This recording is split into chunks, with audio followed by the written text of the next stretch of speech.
Okay. You may begin. Thank you so much. All right. Hello, class. Hello, professor. And my name's Tom Gordon. I'm a reference librarian in the library in the New Rochelle campus. And today I'm going to be talking about I'm going to discuss ethical use of generative AI in academic settings. Now, I'm pretty sure that everybody is already using AI, correct? In some form. I know you are. It's no secret, and that's fine because it's out there.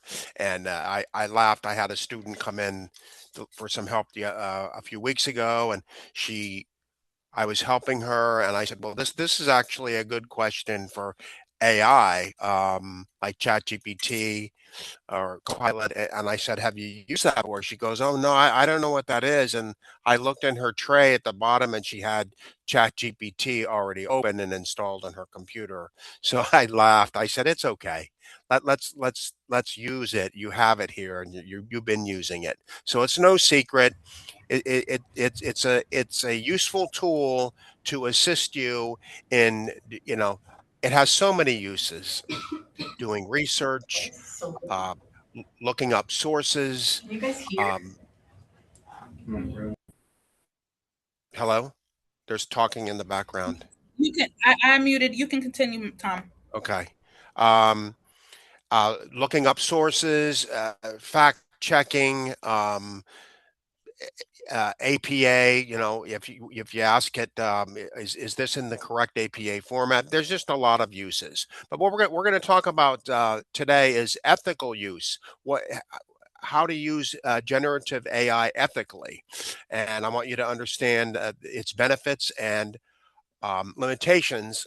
By the end of the presentation, I hope that you'll know when AI is an appropriate tool for you to use, when it crosses ethical boundaries, and how to use it responsible in your coursework.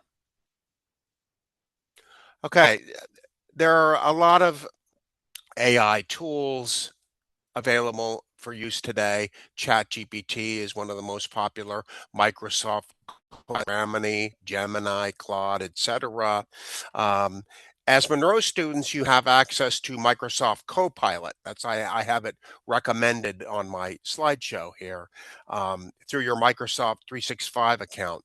Copilot is a recommended AI tool because it provides enterprise level data protection when you're signed in with your Monroe account, so it's more secure.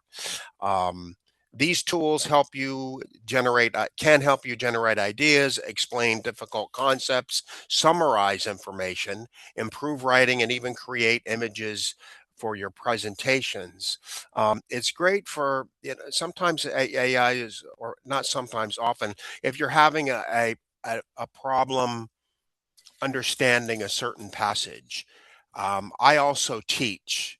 I used to teach um, live classes full time for many years, and now I teach online only a few classes. And in one of my classes, it's a history class, I'm having them read primary source documents, and these are period writings from like the 18th, 17th, 16th century, and students sometimes have a difficult time understanding the language that the writer used. They said, "Professor, I just don't understand what they're saying here." ChatGPT is a wonderful tool to help you understand what you know uh, Christopher Columbus was saying or Thomas Jefferson. You would just copy and paste the section that you don't understand, and you ask AI, I don't understand this passage. Could you explain it to me, simplify it, and it'll do it in seconds. And then, oh wow, okay, that's what it means. And I wish I'd had these tools when I was a student. Okay, what's generative AI? Generative AI it's a type of artificial intelligence that creates new concept based on patterns it has learned from large amounts of existing information. So it's just AI is always evolving, always learning. I've been using AI now for almost a year. At first, I was reluctant to use it, and then I started using it, and I've watched AI evolve over the last year and get better. and more refined. And if you're working with AI, it's like it becomes like a personal assistant to you. It's kind of, it's not weird's not the right word, but it's kind of unsettling sometimes because it seems to like it understands your speech patterns and your thinking processes. And believe it or not, sometimes you can get in arguments with AI. Like I've had a situation where I was looking up some sources and I found it gave me these list of sources, but and just a sidebar here, when you use AI to find sources for your papers, check to see if the source is legit. It'll give you the link there. Very often, the DOI number for the link is not right. Either the article doesn't exist or it exists in another form or something. But the article, always check to make sure that the article is a legitimate article when you use AI to find references. And in one case, I told ChatGPT, this isn't a correct article, and then it like came back at me like, well, this is I found this article, blah blah blah blah blah. So then I asked it again, and it was still like almost obstinate in saying, well, no, it's a legit.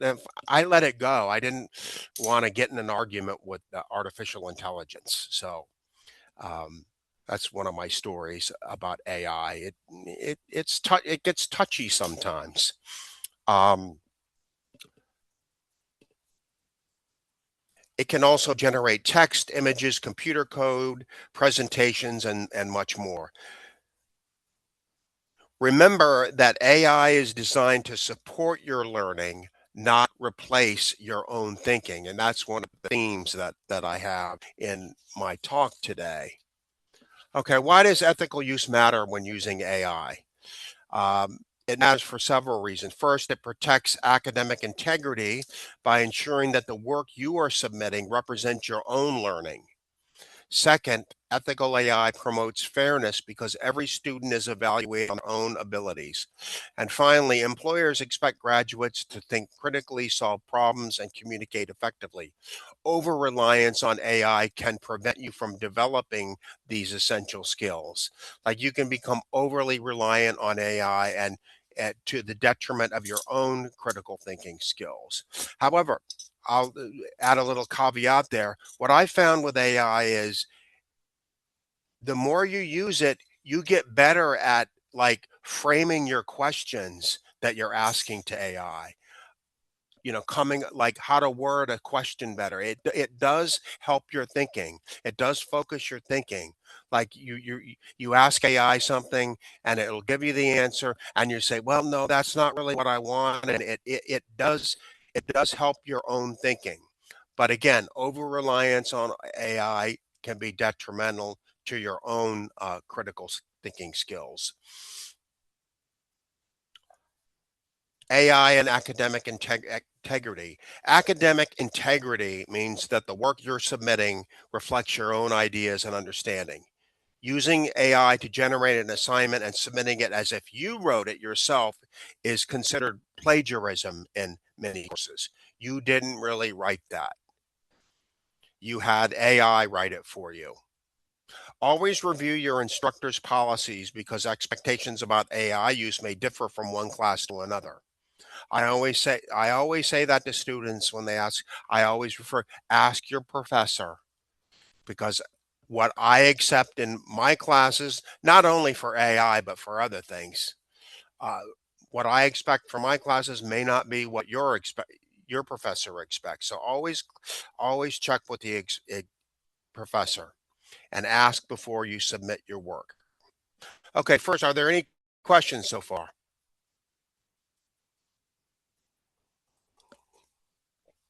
Okay, great.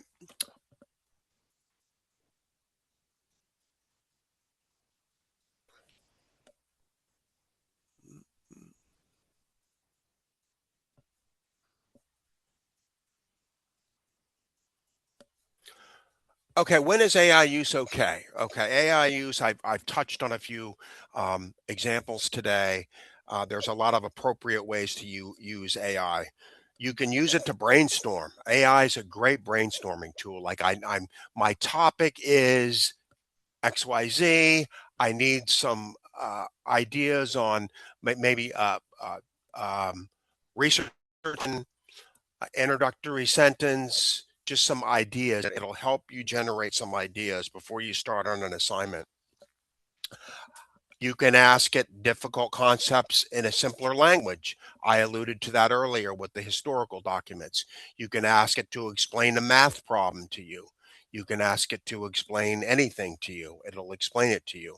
You can also use it to improve your grammar, spelling, and punctuation and overall clarity when in your own written work. And I use it in my written work too. Sometimes I'll say, this sentence just is kind of awkward to me. Can you suggest a way to make it clear? And it'll give you a list of suggestions how to improve your own sentence. That's perfectly fine to use.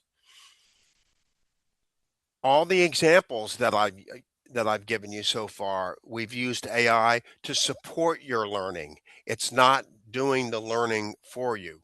You've already come up with the ideas and it's helping you. Okay, next, when AI is not okay, there are situations where AI shouldn't be used. You should never have AI write an entire assignment that you submit as your own.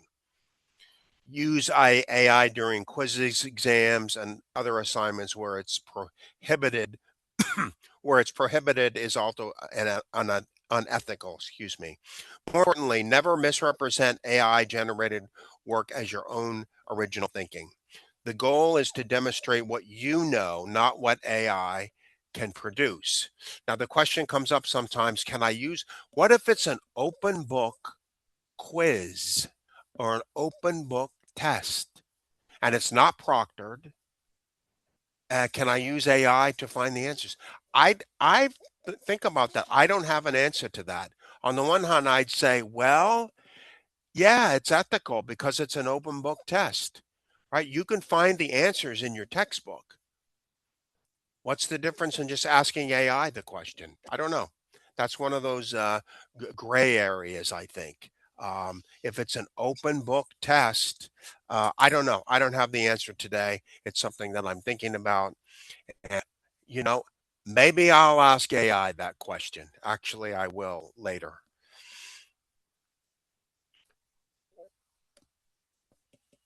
Transparency and honesty.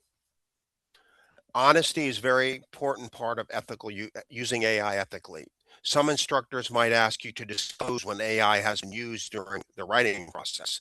I have a friend who is in graduate school now, and it's perfectly fine to use AI for the written assignments, but the professor and the university say you need to disclose when AI has been used during the writing process. If full disclosure is not required, be honest how AI assisted you. If you're not sure whether a particular use is acceptable, just again ask your instructor. Being transparent protects both your academic integrity and your reputation. Bias and accuracy. AI can be wrong. It may reflect bias. Always fact check. And I talked about that at the beginning of my talk today. How if you're saying I need 10 sources, peer reviewed academic sources on this topic, it'll give you a list, but make sure you check the links on the list it gave you to make sure the articles are real articles. Sometimes AI messes that up. The articles, it doesn't exist. It's not a real article. But then if you found an article that doesn't exist and you say, well, that sounds like a good article, tell AI that I don't think this is correct. I couldn't find it. And then very often AI will go, it'll say, oh, you're right. Here's the article. Here's the correct link. So it'll find it for you.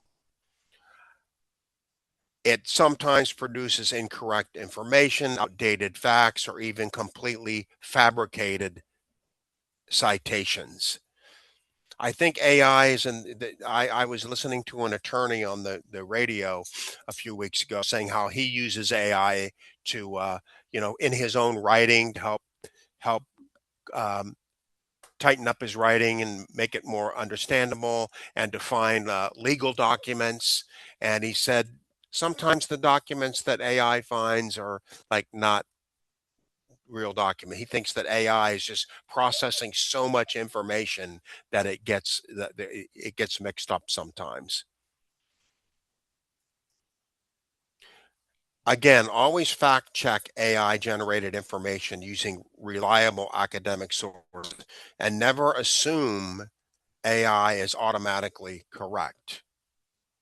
And sometimes you get different. I Going back to the question using AI on a quiz, I know someone who has used it was an open book quiz, and he used ChatGPT and Google, and he found that ChatGPT was giving him not quite correct answers, but the Google AI was giving him correct answers and better answers. So that's interesting.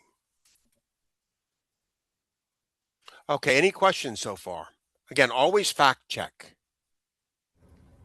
So far, there's no questions in the chat, but I just want to make a comment to Uh-huh. everyone in regards to using AI to find articles. Sometimes when you also use AI to find articles, it will lead you to the correct article, but you won't have access to the full article. And that's when you may come across a paywall. And if you have the money and you would like to pay for the article, great. But don't always just rely on the articles that may come across, because the article, you may not have access to the full article, or it also may just give you an abstract, and you cannot use that source if you only have limited view of the article. Another thing too, when you also look for use generative AI or any type of AI platform to find websites, when you are looking at those websites, it may lead you to the main page of the website. It may not lead you to the exact web page. So for instance, if you're looking something in regards to the CDC, the Center for Disease Control, it may lead you to the main page of the Center for Disease Control. But if you're looking up anything in regards to coronavirus, it may not lead you to that direct link. So make sure you have access to the full article, and also make sure it leads you to the correct web page. Okay. Tom, there was a question that just came in the chat. What if a student does not disclose AI use? Can professors check if students use AI in their assignments? Um, yeah, a professor can do whatever they want. Yeah, absolutely. Yes. Yeah. Yeah. Sometimes there are AI detectors and checkers, but AI has gotten so fascinating with how it is, and so more intelligent, that you can ask it to write it in a human form as a generative prompt when you log into when you use AI. So sometimes it's up to, it's all about academic honesty. And also too, if the professor does check and it comes out to be that it was written in human form, it may not come back detected. But also too, just to make note, when you guys are, and I'm not accusing anybody, but when you guys do use AI, make sure you actually look at what it's reading, as Tom has said, because sometimes it doesn't give you the right information, and you just take whatever AI has given you and place it into your assignment, and it may come out with something different. So just be, if you're going to use AI, don't use it to replace it, use it to enhance. Hopefully that answered your question, Sarah. Um, if there are any other questions, you can unmute yourself. If not, Tom, you can continue. Okay, and expand on what Shantae said about, yeah, sometimes you very often you can't access the article, but that doesn't mean 100% that you cannot get the full text of the article. You have to go through another step, particularly if you notice one of your articles is from Sage Publications. Sage Publications is one of our databases. So if you get an article that has a paywall and it's from Sage, you would log into our Monroe University databases, log into Sage, copy and paste the article title into Sage, and you can access the article that way. Or very often, if you can't find an article, if it won't let you read the whole article, try our databases to see if because we pay for these databases. And Yep, then you absolutely. Yep. then and then as a last resort, what I also do, I have an account with the New York Public Library, and if you're a New York Public Library card holder, you can access their vast collection of journals and databases from the research libraries, and you very often you can find the article from the New York Public Library too. So there's just different steps you can take to find the article if you can't access it from the original uh, way you got it, which was Chat GPT or Copilot. Okay. Okay, privacy and safety with AI. It's important to consider because don't share personal data on with ChatGPT or AI. I'll just call it AI, and avoid sharing sensitive information. Treat AI as public. Think of AI. Uh, think of public AI as the tools that you're posting on the internet. Once it's entered, you may lose control over it, and always protect your privacy and the privacy of others. So it's a good idea. Don't enter personal information on here.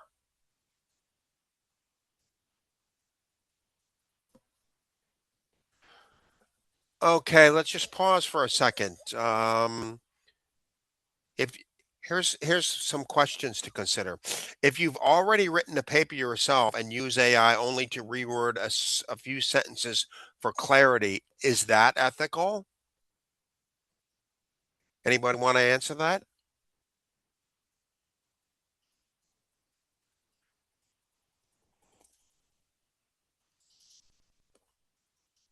You've written the paper and you've used AI to reword a few sentences for clarity. I would say that's ethical. That's definitely ethical. Your paper. It's like having somebody proofread the paper for you, like giving it to a colleague or a friend, like, and saying, hey, could you read this paragraph for me? I don't like the second sentence in the third paragraph. And then here, no, you're using the wrong word, or this makes it a little clear. That using AI for that is perfectly fine because you wrote the sentence, you wrote the paper. There's just a few areas where it's the wrong word, or the sentence isn't clear.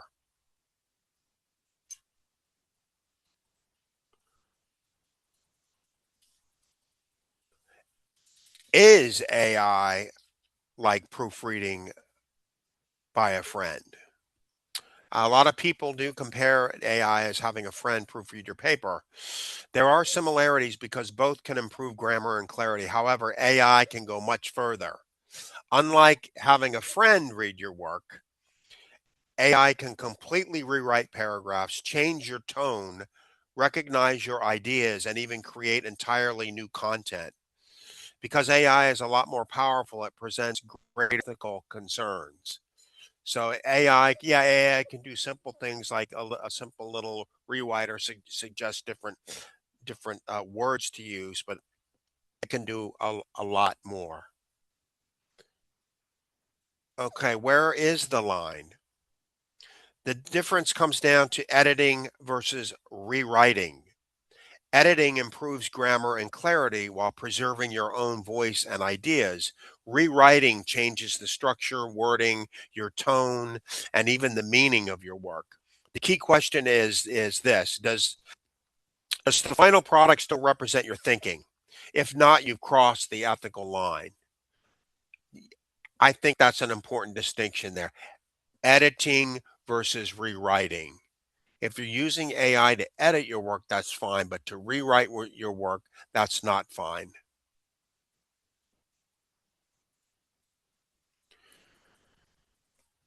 Is rewording ethical? The short answer is that it depends. If AI only improves grammar while preserving your ideas, it's generally considered ethical. If AI changes your work or creates content that you did not write, it becomes much more problematic. Always think about authorship. Whose ideas are being presented? Are they your ideas or AI's ideas? Here's an examples of ethical use. Yes, this is ethical use. You wrote the original ideas. AI corrected the grammar and punctuation. It improved sentence flow without changing your ideas. You carefully reviewed every suggestion before accepting it. In these situations, AI functions like an advanced editing tool. Gray areas. Okay. Did AI, how much did the AI actually change your writing? Does this still sound like you? Could I confidently explain every sentence if my instructor asked me? That's one too. A professor might ask you to explain this sentence to me. Explain what you wrote. Can you explain it to them? Because if you wrote it, you can explain it. But if you just had AI generate something and you didn't really study it or read it, you might have a hard time explaining that sentence or paragraph. If you answered no, you should reconsider how much AI contributed and always follow your instructor's course policies. Okay, now we get to unethical use. Using AI becomes unethical when it replaces your own thinking. An example, asking AI to rewrite most of your paper, generate your analysis, or write an assignment from scratch. If the final work reflects AI, then it reflects you, then it no longer demonstrates your learning. Okay, you're using AI unethically here. It's rewriting your paper, or it's just writing the paper for you.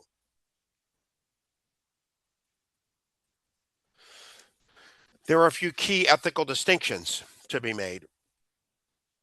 Ethical AI improves your expression. Unethical AI replaces your thinking. Whenever you're unsure, ask yourself, did AI help me communicate my ideas or did it generate the ideas for me? That single question often provides the answer. Okay, let's do a quick self check here. Before you submit any assignment, you should ask yourself three questions. Can I explain every sentence? Does this paper, this work that I wrote sound like my voice that I wrote it? Or does it sound like some, you know, tenured professor who's been teaching the subject for 30 years wrote it? That's often a tell with me was if students have this, wait a minute, this writing is just way too polished. Not to say that your writing's bad. It just like it just the tone is just this sounds like from an academic journal. It's very dense. It sounds like an expert in this field wrote it. Sounds like something I read in an academic journal. Would I be comfortable telling my instructor exactly how I used AI? That's a good question too. That's the third question. Would you feel comfortable telling, yes, professor, I used AI. Here's how I used it.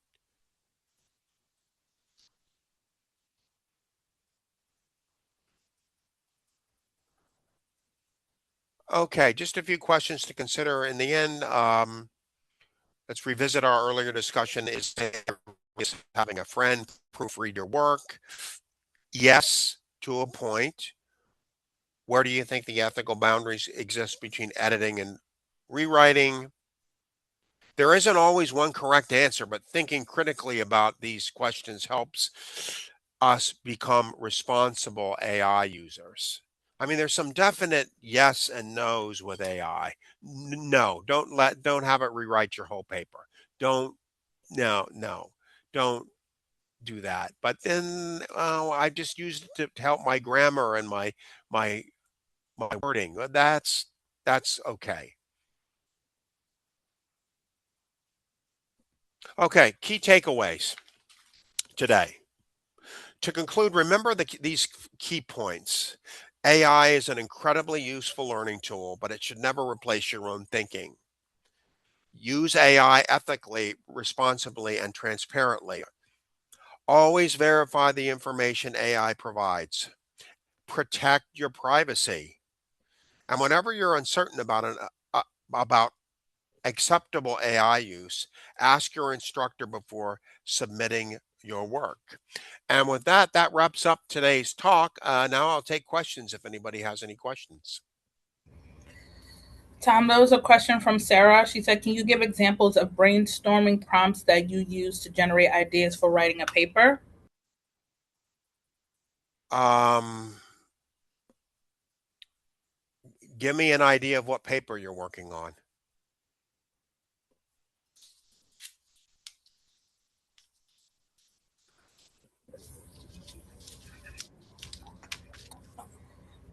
Um, Workforce and human services.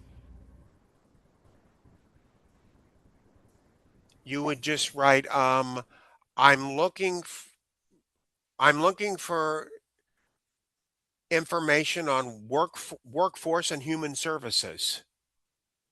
Or I need some ideas about how to go about writing a paper on workforce and human services. With AI, it's like you need to like go on it and and and experiment with it. Ask it different questions. Did that help?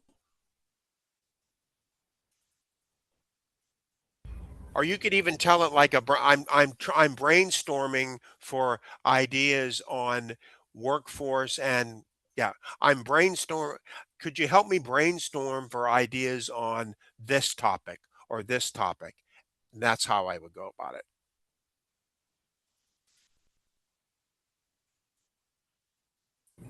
Also, just to make a note, if you do have a research question or a thesis, you can also use that to probably use your prompt, because that is going to be the baseline for your research paper, as a prompt going forward. Also, just want to make a note too, as Tom mentioned in his presentation in regards to editing and rewriting. You do not have to use AI, even though it's a great tool. You can always visit the Student Success Center to help you if you would like to focus on your original thinking.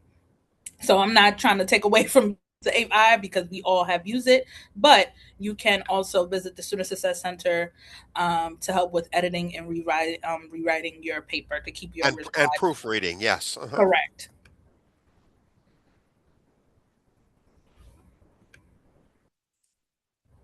Are there any other questions or comments?